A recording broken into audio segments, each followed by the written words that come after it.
I feel like I'm about to get emotional. Like, No. no, seriously. Oh my goodness. I was not expecting to get emotional, but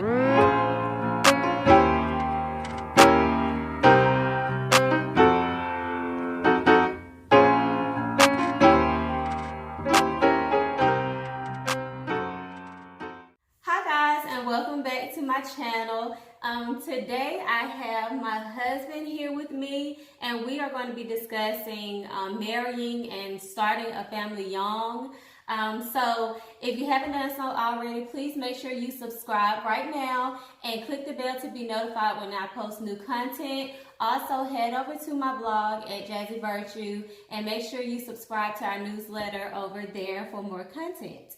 I'm just going to start off by telling you guys a little bit about our backstory, how long we've been married, and just things like that, so you can get to know us a little bit better. A little bit of the journey. Yeah. So we have been married for 11 years. Right. And when we got married, I was 20 and he was 25. So we did get married young. We got married in 2009. That was also the same year that we had our son. That's our first child was our son Lorenz. And what was it, like a year later? We had our daughter Kamora. 2010. Yeah, so we were like popping those babies out. But yes, we had her in 2010. And we've been married ever since. And we just recently had a baby girl in July. Right. Her name is Nuri, and she is 4 months old. And I just love my baby so much.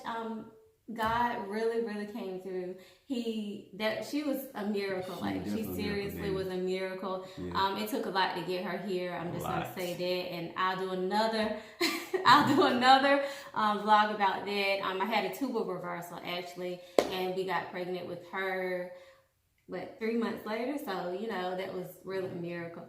When we first got married, like I said, we were really young, and I was not in a good place when we first got married. I didn't have a place to call home. I was sleeping on somebody's couch. Let's just say that. And little fun fact, we have the same name. His name is Jasmine Kelly.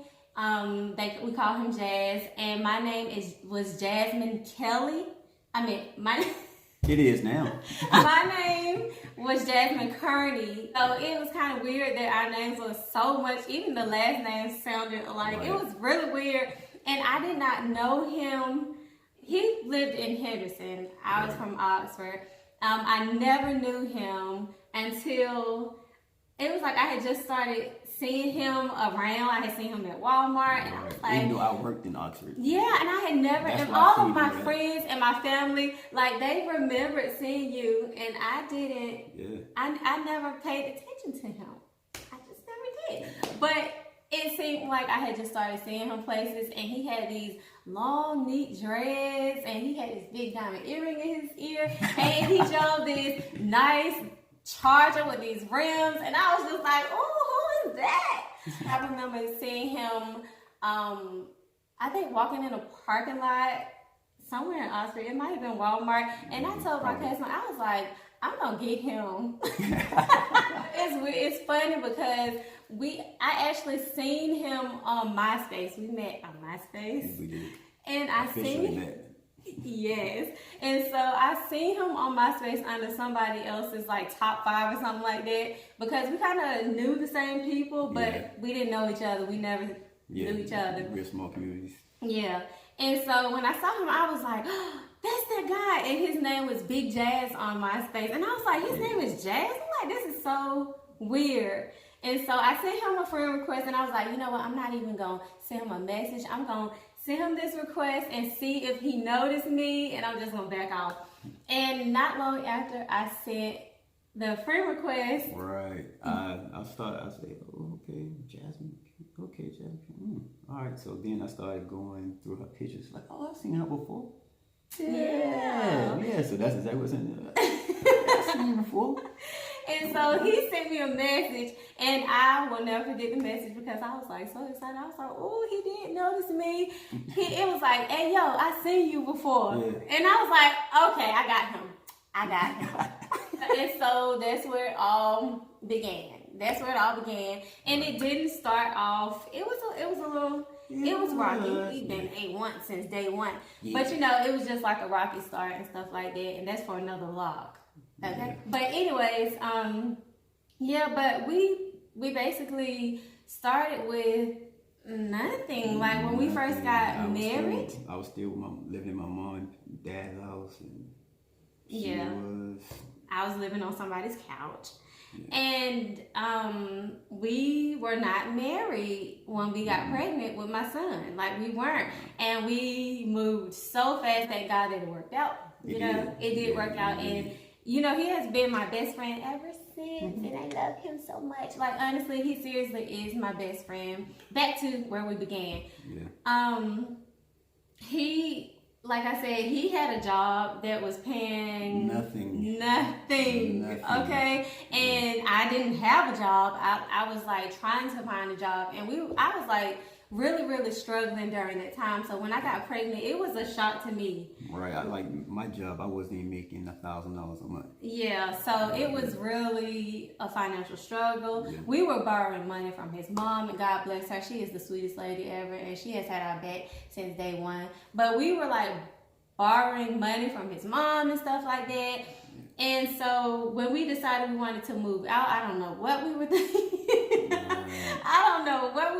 But we were so young and we were trying. Yeah, so we were like, we wanted to be more independent. We were like, we grown, we got a kid, we married now. Yeah, we needed our own spot, and I ended up getting a second job at Walmart. Yeah, trying to do the best we can to support the family. Yeah, so we moved into our first apartment. It was this little, 2-bedroom, 1-bath duplex, and oh my goodness, I still love that place. We have so many good memories in that place. Like that's where we had our first baby. He said his first words there.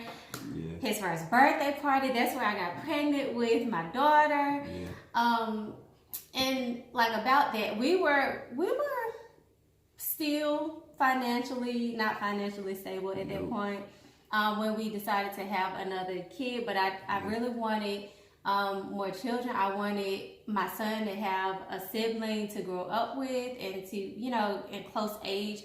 Because I have my sister, my older sister, we're like 14 months apart, and I could not imagine growing up without her. So I definitely wanted that for my kids. I wanted them to have, someone to play with, a playmate and things like that. Me and my sister, we are really, really close. And me and both of my sisters, like my little sister, she's grown now, but she's like, I was 12 when she was born, but we are really, really close. So I want that for my kids. And so we decided to have another baby girl. Yeah.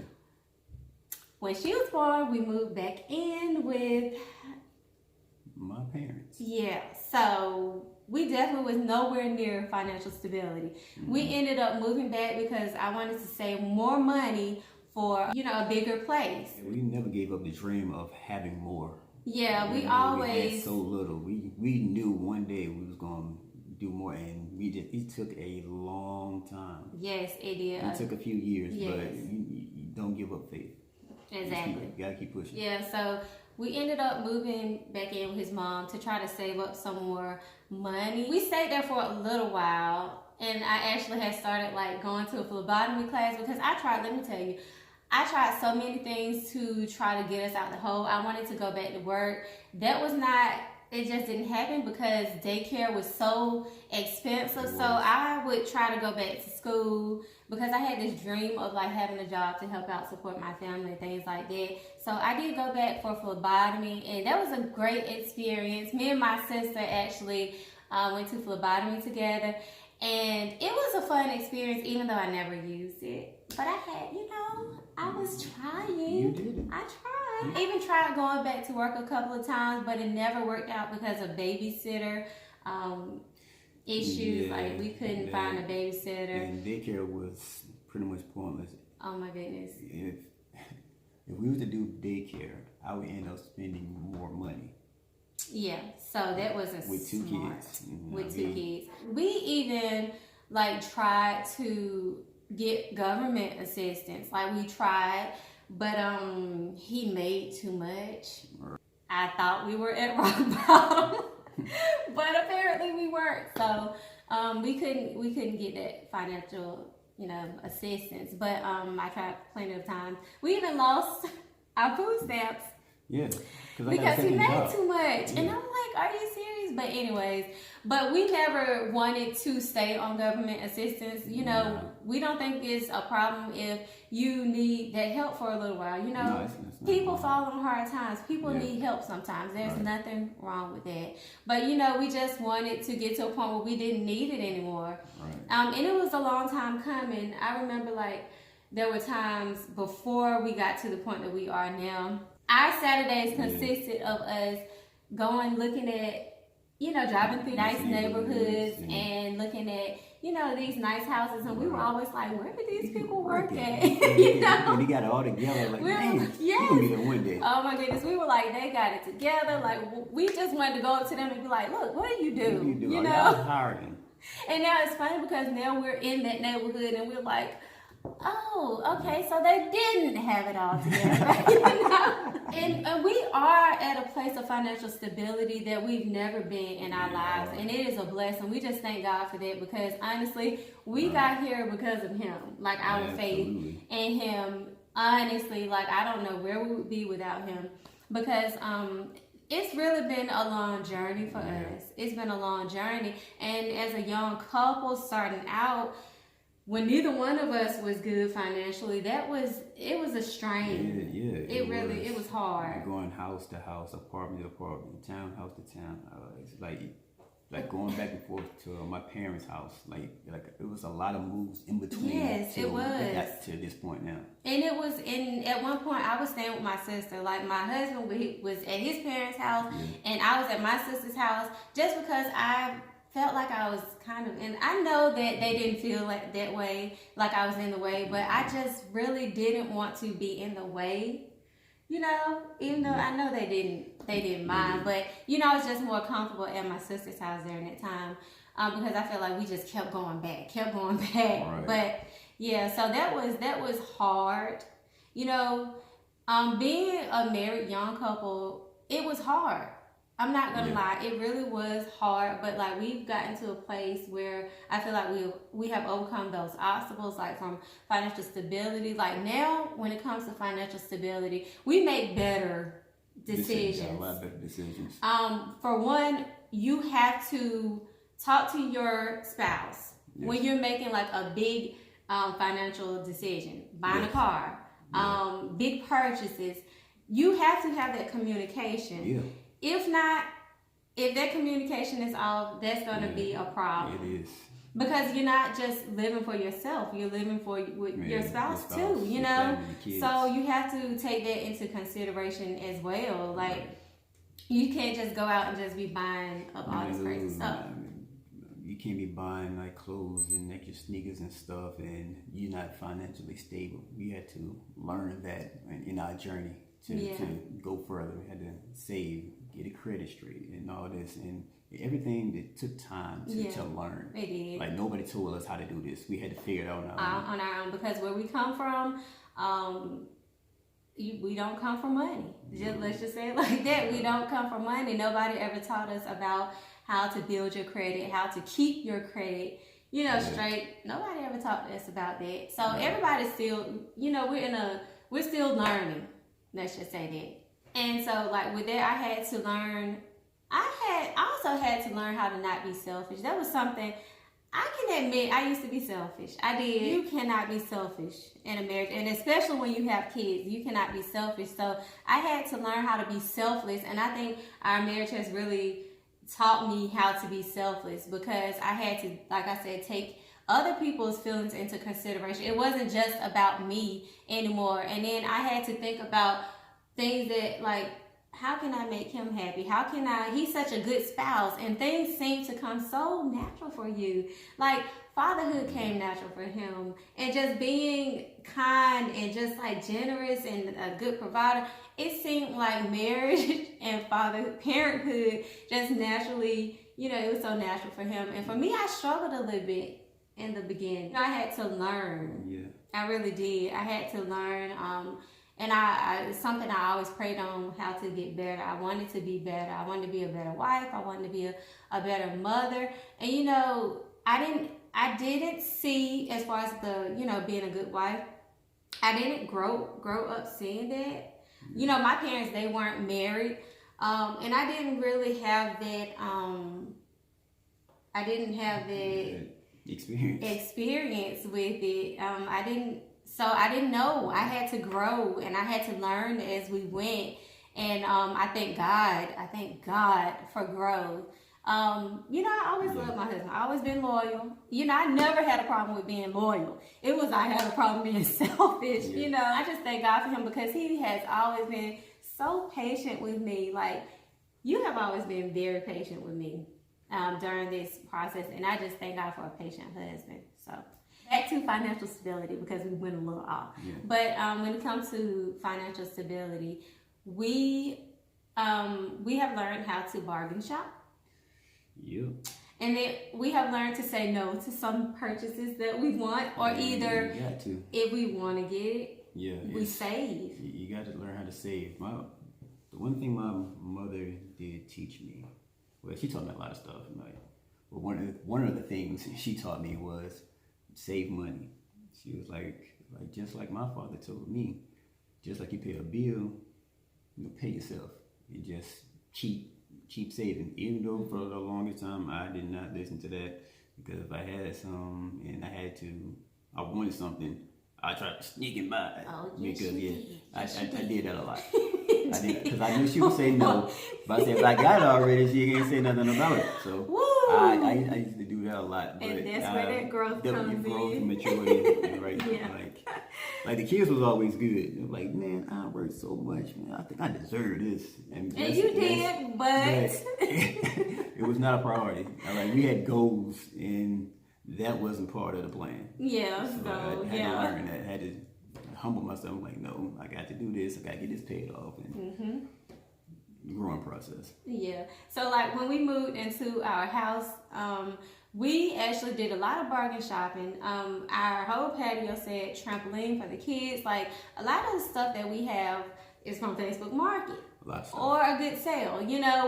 When we had our baby girl, all of the big purchases, besides her swing, her crib, her changing table, the rocking chairs that's in my room and in her nursery, all of those came off of Facebook Market. We are not above that, okay?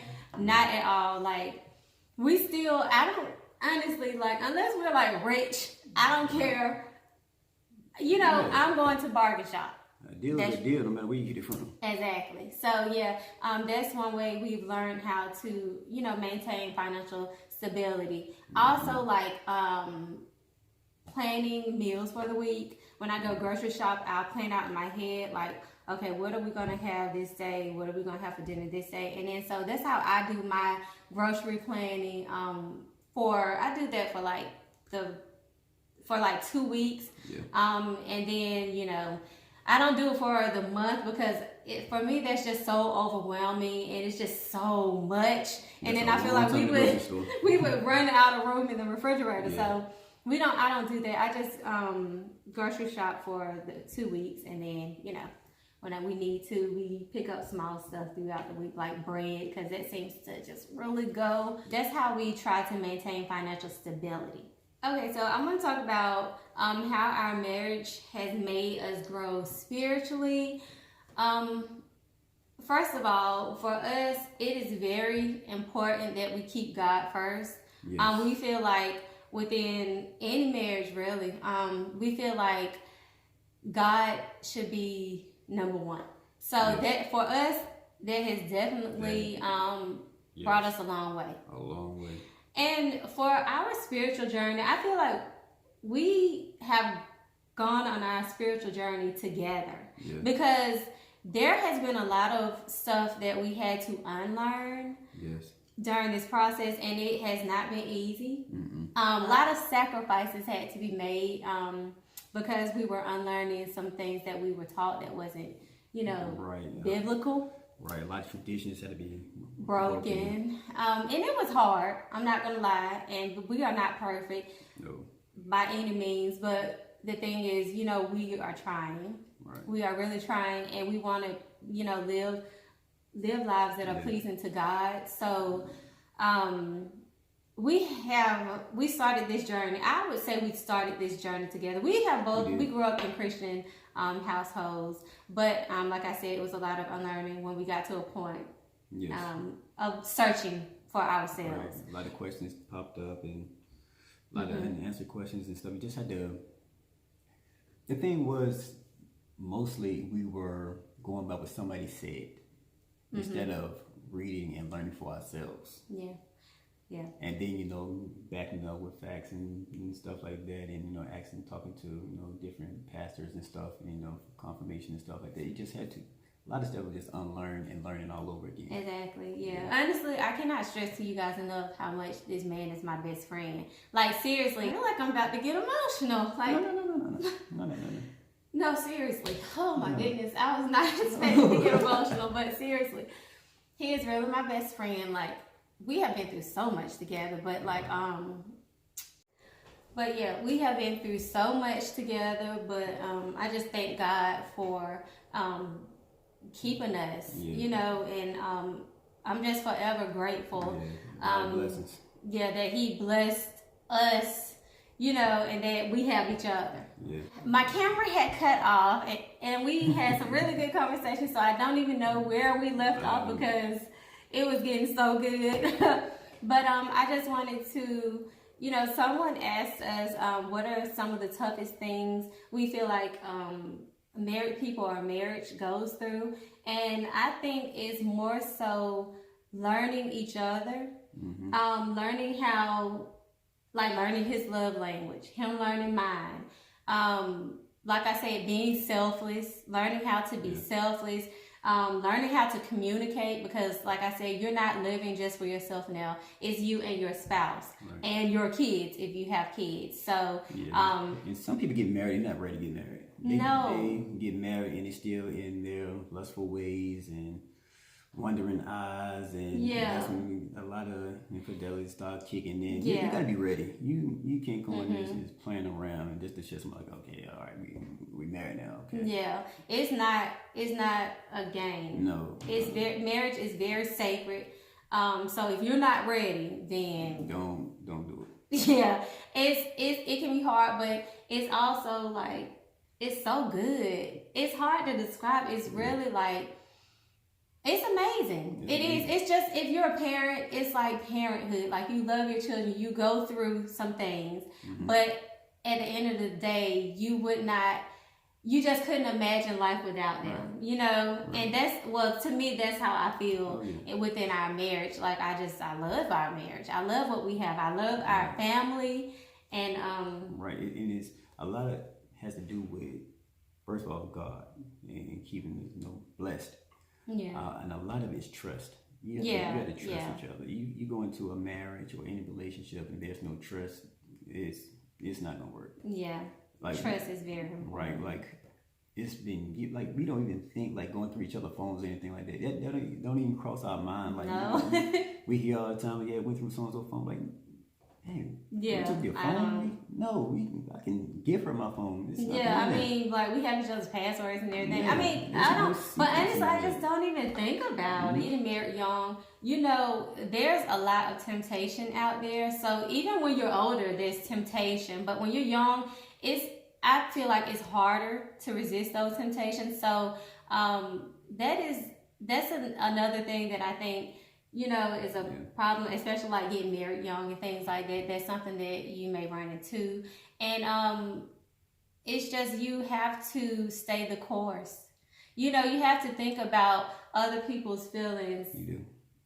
Other than just your own. Right, you know, if I do this to them, how would that make them feel? Yeah. You know? And the shoes other fit, like, would you, like, come on now. Yeah. You know that's not right. Yeah. And then if, like, this could break up my family if you have children. You know, Absolutely. This could break up my family. Did you take your vows seriously? Right. You know, when you said your vows before God, did you take those seriously? What would he think of me? Because that's most important. Like, what does the Father think of me? You know, if I were to do this. Right. Pray for strength. You gotta pray for strength. Pray for strength. I'm not saying it's easy, but you know, it's something you gotta think about. You gotta think about if you want to go out and step out your relationship, your marriage. Is it worth losing everything? Yeah. Is it worth it? I mean, to have your family split. Yeah, I just couldn't imagine. Just like if I was to do something, step outside my marriage and do something, and then my family is split. Now my kids is being helped raised by another man. I need to be there. Like, I need to stay responsible, stay faithful, and stay on track. Yeah. Because if not, that could happen. But yeah, because sometimes things happen out of our control and sometimes it doesn't work. So, but you know, God will sustain you. This was from our own personal experiences. And we just want to encourage any young couples or married couples out there. Yes. We hope that you enjoyed this vlog. Yes. Please, if you haven't done so, make sure you subscribe and click the bell to be notified when I post new content. And also, if you like this video, give it a thumbs up. And until next time, bye guys.